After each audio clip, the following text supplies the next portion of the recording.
In just the concluded match day 35 of English Premier League, we saw lots of draws, but most important and notably, we saw Liverpool dropping points once again, settling for a 2-2 draw with Westham United. And I'm happy my guy is back. You know who I'm talking about for Westham United?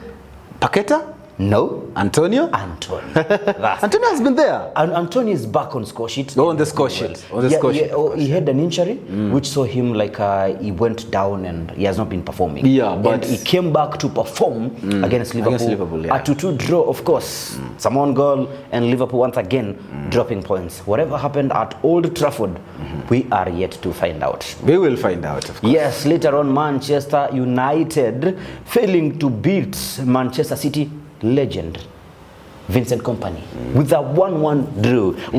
That's another. We had Anthony scoring another useless goal, celebrating. I think he's done for the calendar. Don't call it useless. Don't call it useless. It was a goal that gave us the lead. Plus, minus. But now the celebration. 4 celebrations, 1 goal. I mean, where did confidence go to? Because it's pathetic. It's embarrassing. It's pathetic. It's can't even talk about it, bro.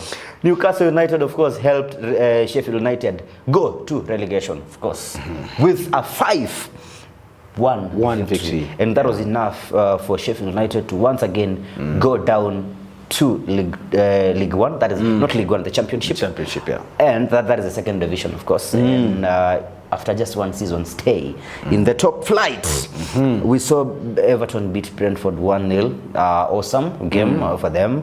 Once again getting 3 points. Yeah, amazing result for them because it means they are now at least over the relegation zone at this point. Yeah. Chelsea visited the Villa Park and they were trailing 2-0 to Unai Emery's men. But of course, Chelsea launched comeback, which saw them settle for a 2-2 draw. A dramatic kind of game where we had last-minute goal from this DCC, I think, ruled out. But yeah, Chelsea showed a great character in the second, and it was good to see. Of course, Bournemouth and Brighton, we saw Brighton somehow shocked. 3-0 courtesy of Bournemouth. And then later on in the North London derby, London is red. Arsenal, they came close, of course, to dropping points. But a win is a win. They held to a 3-2 win. 3-2 against victory. their very, very close rival. Yeah. Tottenham Hotspurs. Yeah. Then later on, we saw the defending champions and the team which many are campaigning for to win the title this season, Manchester City, winning 2-0 against Nottingham Forest. Is a game which had a lot of confusion with Chris Wood missing 3 sitters. Yeah. A game which we would have thought maybe Nottingham could have grabbed some points because it's crucial for their they are in the relegation zone as well. Yeah. So yeah, a great match day, of course. Not entirely for Manchester United and Chelsea and Aston Villa and Liverpool. I'm not going to base much on Manchester United because our season was over Before it started. No, not before it started, but we still have an FA Cup to play. Yeah. So behind the camera, you just told me something. Anyway, you can continue. No, continue. No, you can continue. No, it's a bad season. Yeah, it's a bad season, but the team that I'm concerned about is Liverpool because they have done so well since the season began, and then at the most crucial hour, they are panicking and they look like even the manager is not making the right decisions because at 80th minute, when you have your game equalized at 2-2, and then now you start bringing on Salah, and Salah is asking you like, why now? And then it's a pity for them, and they are our rivals, but I wanted this title to go down to the wire and probably someone win it with a goal difference. Of course, Manchester City and Arsenal are still giving it a go, but for Liverpool, I think it's over. And it's over. Yeah. One thing I wanted to ask you, or to comment. Last season, when we finished third and we won the Carabao Cup, we had a lot of Liverpool fans laughing at us. But it now looks like it's now the last season for Klopp. No, it doesn't and this look is what like they're getting. It is what it is. It is the last season for Klopp, and this is what they are getting. What we got last season. Yeah. So you see, they say the shoe wearer knows where it's pinching. yes. And truth be told, people think you keep on trashing something until you lose it. That's when you realize it's worth. Right. Every cup, it's all about banter, but every cup in top flight is important. Carabao Cup, FA Cup, the Champions League, whatever, FA Cup, and Everything you play for is important. Everything as a you player. play for. So apart from these pre-season games, those are useless, of those course. are very useless. But they mean something to the youngsters. Yeah. Once again, I would say, I'll take you back, Arsenal fans. We used to pick on Arsene Wenger mostly. Why? He only used to give us top 4 with the likes of Maron Chamak, Squillaci, Ginacio, and we said this nonsense, we need to win the trophy. Wenger left and we went for like 4 seasons without even having to get into the top 4. Europa League, not top 4, Europa League. So now for Liverpool, I know, I remember Arnold tweeted, posted on X, carrying the Carabao Cup, saying 1 down and down, 3 more to go. Unfortunately, it looks like yes, that one which went down is the only one. The only one. Yeah. But I think. Do you think maybe now? Let me ask you a question. Do you think Klopp told his players he's leaving too early? No, I don't think so. It was a good time to tell them, because actually before now they started crumbling down, they had put on shows that you would think they're doing it for Klopp. Yes. There are some results they got this season that would not be normal results. Like come back against Fulham, 1-0 against Nottingham, whatever. So many results, and you think it was helping them. They wanted to push for him. But at the end of the day, if you are fighting for the cup because of that, when you lose a little bit of it, that's all. Focus is gone. Yeah, teams like Manchester City, they know how to grind results. In the game against Nottingham, we saw they were not the Man City we know. They still got away with a win and with a clean sheet. Yes, so yeah, it is what it is. And once again, I'll tell Liverpool fans this. It happened to Arsenal last season when they crumpled, when it mattered. And so unfortunate for Chelsea, Liverpool supporters and also the management and everything. The current Liverpool is Arsenal's last season. You have what makes you going. You have everything, what makes you going. But a slight, like you said, distraction, you are completely out of picture, because as things look right now, it looks like Liverpool. It's now a 2-horse race. Yes, it's a 2-horse race. Anything else you want to say before? And of course, the London Derby, North London Derby, was fierce and a game full of drama. A team scoring, another one scoring, a goal disallowed, a counter attack, another team scores. It's 3-0, it's 3-1, it's 3-2, and it's almost 3-3. Those are the kinds of games we want to see, you know. And credits to Arsenal for grinding that win, because it's amongst somewhere. Yeah, it's amongst the wins that are very crucial for them. And now they're just waiting for Manchester City to sleep. Although it's usually very hard to find Pep's men messing around in the final crumbling down at a time like this. But in football, you never know. And we were going to find out, because Manchester City, I think, are playing Wolves this time in this match day. Arsenal will be playing Bournemouth. And I think those are the two teams that are in the title race. We're not going to stop mentioning Liverpool, because, as we said, anything can happen. Mathematically, they are still there. And for Manchester United, woo! Anyway, no comments about Manchester United. Manchester United, apparently, they are only Kobe Mainoo. Who else? Hoyland and Bruno Fernandes are not for sale. The rest are for sale. I second it. Sell everyone. Sell the club. Sell everything. Give me Hoyland. No, we can't give you Hoyland. You saw he's not on the list of the people we are selling. But I think the club financially can tempt them. No, we have the money. We have on Saturday, the first match we'll see Arsenal take on AFC Bournemouth at the Emirates Stadium. What's your take on this match? Wow. If I remember properly, the last time Bournemouth were at Emirates, it was an epic game. Arsenal had to come down from Come back from 2-goal lead. 2-goal lead to 3-2 win, courtesy of Reece Nelson last-minute goal. And I tend to believe this match has something to offer as well. It's not going to be Arsenal trampling over them, because these are guys who have established themselves in the league right now, and they're playing very well. They are on form. They beat Brighton 3-0. And it shows they are here to make a difference as well. So Sri Lanka doing amazing work. Yeah, we are not gonna try to play them down. And I think in this game, though Arsenal have all the momentum it takes, you can't come from Tottenham Stadium with a huge win and then come to crumble again at Emirates. So I feel like they will still overcome. But the difference between the goals is not going to be a lot. And I feel like Arsenal will win this game, but again, they're not going to keep any clean sheet. It's going to end in a 3-1 victory. That's my prediction. Arteta knew he needed to keep the squad that smashed Chelsea and also once again picked up victory against Tottenham Hotspur.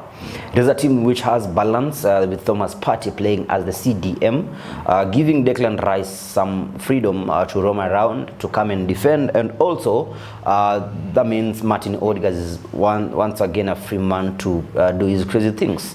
Bukayo Saka once again showing what he's made of, and we saw Trossard once again performing.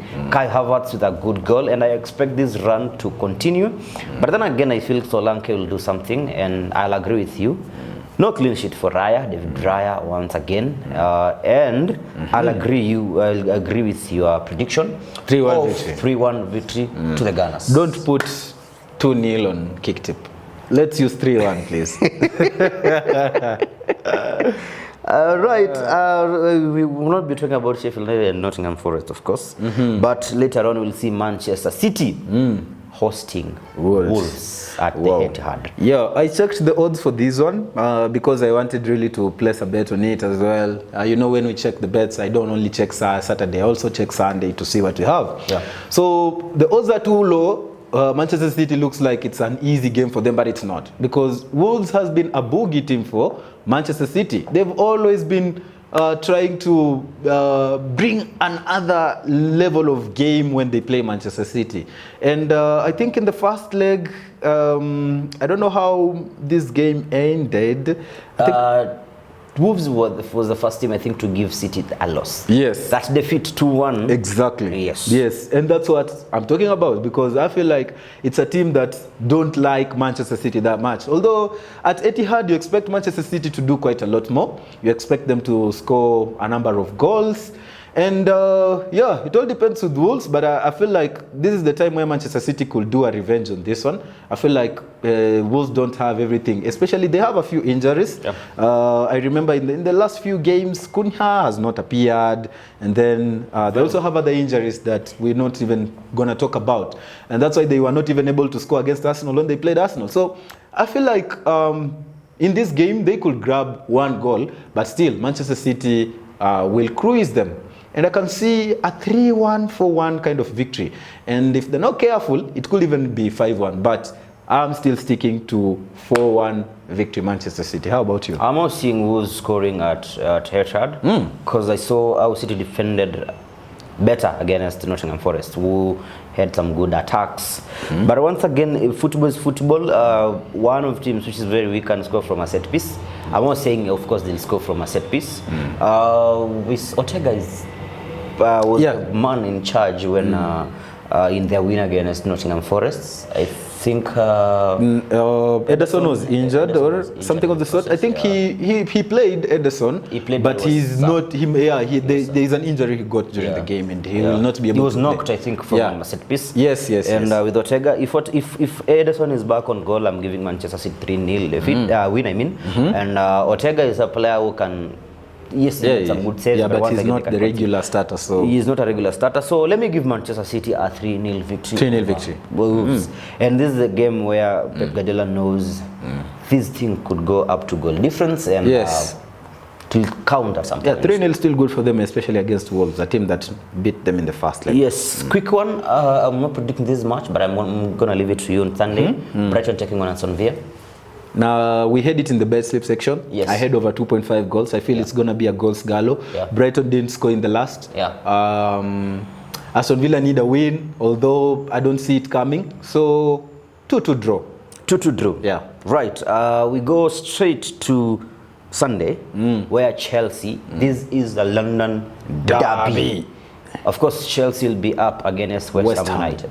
Yep. Still, if we can base on the bet slip that we had, especially because I handled the Sunday bet slip, I went for over 1.5 goals, and I believe this game will also have goals. West Ham at home is a very strong team. I don't see Chelsea scoring more than twice. If Chelsea gonna win this game, it's gonna be a 2-1 win for Chelsea, or 2-1 win for West Ham. So it depends who will win it, who will need the win more than the other. Yeah. And I believe Chelsea, the last game they drew 2-2 against Aston Villa away from home, and I believe their away performances are not so good at the moment. And that's why I think West Ham could edge Chelsea because of your man, Antonio, could make sure that West Ham defeats Chelsea 2-1. How about you? Right, Chelsea, I feel they had a good game against Aston Villa, despite finding themselves trailing early. And they, of course, staged a comeback, which they almost nicked a win. Yep. But there was a foul in the process. I think it was Disasi before Jackson. Jackson did some good job, of course, after abusing, many fans abused him, and they did well. And I feel this is a chance for Chelsea to get back to winning ways. Chelsea are playing good football. It's just like, let's say, they've been somehow unlucky. They were clueless, of course, against Arsenal, but against Aston Villa, we saw the real Chelsea playing some good football. And I feel they will win. I feel they're going to beat West Ham United. And I'm giving Chelsea a 2-1. So you just reversed it? Yes. Yeah, very possible. Later on, we'll see, of course, Tottenham up against Liverpool at Anfield, trying to ensure Liverpool's hopes, which were dented over the weekend, they are crushed completely. What do you think? Initially, looking at this fixture, you would have thought Tottenham would be a hard game to Arsenal compared to Liverpool, because you would think Tottenham will travel to Anfield. But at this point in game, Liverpool are shaky. They're not playing as the Liverpool we thought could play till the end. They are leaking in goals. Tottenham is a team that can score goals. So it is a game that can also end in a goal, many goals being scored in this one. And also, in the bet slip section, we also had this game. And you can also check to know what we went by. But again, Liverpool at home, I think only Crystal Palace has beaten them this season. And I believe they want to bounce back. I think Klopp has just become a little bit what we would call cocky by benching Salah all of the most of the match and then bringing him on when things are messy. But I believe in this next game, if he is back in the right kind of mind, Mr. Klopp, Salah should start. And when Salah starts, I think they have an edge over Tottenham, of course. Tottenham are doing well, but sometimes they lack that winning aura, we can call it. So I believe, or I think Liverpool should edge Tottenham on this one. And I think it's also going to be a kind of back and forth kind of game like it was at the Tottenham Stadium against Arsenal. So I'm going for a Liverpool win, and I'm going for a struggling 3-2 win for Liverpool. How about you? Close it can get. Both teams not so good at the back.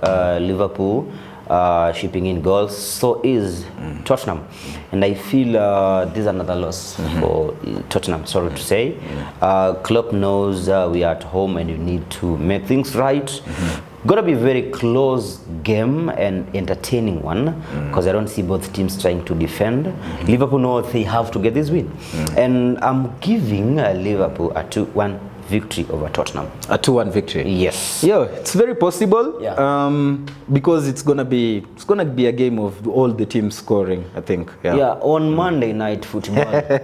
Monday night football. Why are you laughing? That's my team over there where we headed. Of course, his team will be traveling to take on Crystal Palace.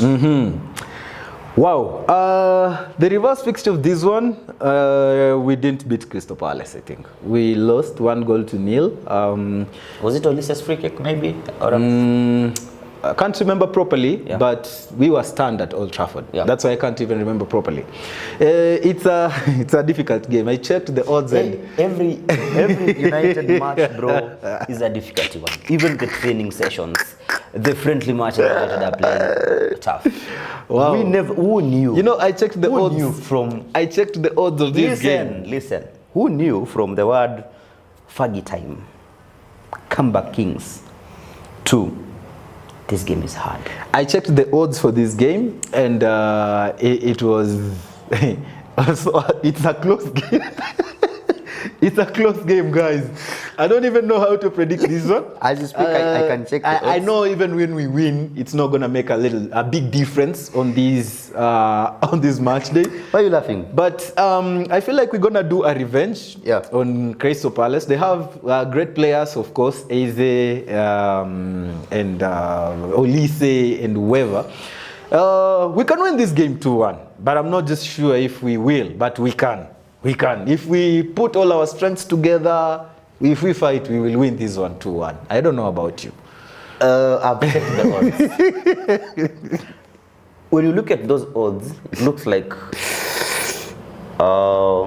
Barcelona are facing Real Madrid. Or Chelsea are facing Aston Villa. 2.75 for Manchester United, 2.60 for Crystal Palace. Anyway, Good money. Good for those who will place Manchester United. I feel Manchester United kinda shy in front of goal. Bruno Fernandes is not leading the team in the right way. Creating those chances have been not so much good, but Onana for the last 5 matches, of course, he has been the man of the match for United. You survived against Burnley. You survived against Sheffield when they hit the post, I think twice, something like that. And once again against Burnley, it looked like so easy win. And Crystal Palace, is a team which has a style of play that, if you remember, that of Stoke City, especially when they are playing at home, they are so physical. And Man United are likely to win this match. And I'm tempted to go with a 2-1 victory for United. But then again, this is a game all of a sudden United can be leading, and Crystal Palace will equalize in the 90th minute. So close one. I'm giving 2 predictions for this. Allow me to give 2 predictions. 1-1 or 2-1. 1-1. 1-1. Crystal Palace 1, Man United 1. Or Crystal Palace 1 and Man United 2. You know what? This is the time we need to rise. At least we need to finish the season in style as Manchester United. I had already given the prediction, but I believe Manchester United players watching this video, I know some of you watch our videos. Please don't disappoint Manchester United. 2-1. Well, that is how we think it's gonna go. And you're probably at home and wondering all of our predictions, what makes us say it? We always believe that at home, you have tremendous knowledge. Football knowledge, you have it. So, this is the time where you usually hit our comment section, especially, which is our feature match? Which is our biggest match of the weekend? Biggest match of the weekend should be actually Tottenham-Liverpool. Tottenham-Liverpool, yes, of course. Let us know the predictions of that game. And also, because the title race is at a very interesting part of the season, you can also let us know which goals you think Arsenal will win by if they beat Bournemouth, and Manchester City as well. But before we go to kick tip, I would like to read a few comments of the guys who usually watch us and always comment from where they are watching from. So we have a comment from Steady Nyirenda from Malawi saying, I'm watching you live and clear. And then we have someone from Cameroon called J-Best. He says, I'm from Cameroon, I usually tune in. That's good of you, J-Best. And then we have watching from Zambia, and I am Sianga Muzime. And then someone says also watching from Swaziland. Another one says watching from Zambia. Live and clear from the heart of Africa, Malawi. And then another one from Haiti. Another one from Zambia, Malawi, and Tanzania, and Kenyan boy, and a lot of them. So remember, we will always try to read a few comments of those who comment where they are watching from, and we appreciate it. And that's what we are calling for this time as well. Remember to hit that like button and comment from where we're watching from after making those predictions that we've called for. So on to kick tip, and it was terrible. We didn't get any correct scores. Only one person had a correct score of Wolves versus Luton. Who was that? This person is called Vincenzo's. Vincenzo's. With another correct score. Vincenzo's. Are you Vincenzo's? Vincenzo's. Yeah, so he had Wolves versus Luton 2-1. The rest of us didn't have any correct scores. But Vincenzo's led with 11 points in the match day. I had 8. And then Mizizi had 10. Amazing performance. So yeah, we're not gonna read out any if you didn't get any correct scores. What's the difference? The difference is around Number 1 and 12 points. Just 12 points. It has been 12 points for the last 6 months. No, it was bigger than that. Because I didn't play for 2 match days. No, it was bigger than that. Match days. Anyway, well, that is our kick tip. Remaining?